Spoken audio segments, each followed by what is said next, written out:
వెంకటేశ్వర స్వామి కుబేరుడి దగ్గర ఎంత అప్పు తీసుకున్నాడో మీకు తెలుసా?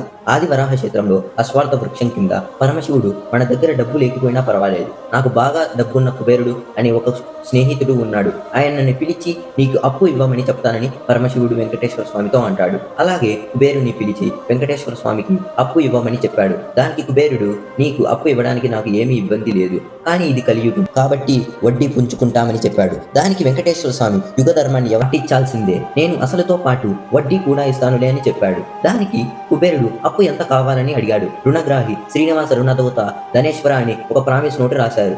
ఏవిలామి నామ సంవత్సరే చైత్ర శుద్ధ దశమి ఫలానా వారం నాడు అశ్వత్థ వృక్షం కింద నిలబడి 14 లక్షలు రామచంద్రమూర్తి ముద్రాలు కలిగిన బంగారు కాసులను ప్రతి 100 కాసులకి 1 కాసు వడ్డీ ఇచ్చేటట్లు యుగాంతరం నాడు అసలు ఇచ్చేటట్లు ఒక అగ్రిమెంట్ రాసిచ్చి డబ్బు ఇవ్వమని అడిగాడు. దానికి కుబేరుడు నోటు రాసిచ్చేందుకు సంతోషమే, కానీ యుగ ధర్మానుసారంగా సాక్షి ఉంటే డబ్బు ఇస్తానని కుబేరుడు బ్రహ్మ వంక చూస్తూ అంటాడు. అప్పుడు బ్రహ్మదేవుడు, నేను సాక్షి సంతకం చేస్తానని చెప్పాడు. దానికి మళ్ళీ కుబేరుడు, ఒంటరిగా సాక్ష్యం ఒకే కొడుకు ఉన్నా ఉండకపోయినా ఒకటే, మీరు ఏమీ అనుకోకపోతే ఇంకొక సాక్షి సంతకం కావాలని కుబేరుడు అన్నాడు. అందుకు రెండో సాక్షిగా పరమశివుడు సంతకం పెట్టాడు. అయినా కూడా కుబేరుడు ముగ్గురు సంతకం పెట్టుంటే ఎంత బాగున్నో అని అన్నాడు. మూడో సాక్ష్యంగా ఎవరు అని తల పైకెత్తి చూస్తే అశ్వత్థం వృక్షం కనబడింది. ఆ వృక్షం 3 సాక్ష్యంగా సంతకం పెట్టింది. ఇలా 3 సాక్షి సంతకాలు పెట్టాక కుబేరుడు వెంకటేశ్వర స్వామికి 14 లక్షలు బంగారు కాసులను ప్రతి 100 కాసులకి 1 కాసు వడ్డీగా అప్పు ఇవ్వడం జరిగింది. ఓం నమో వెంకటేశాయ.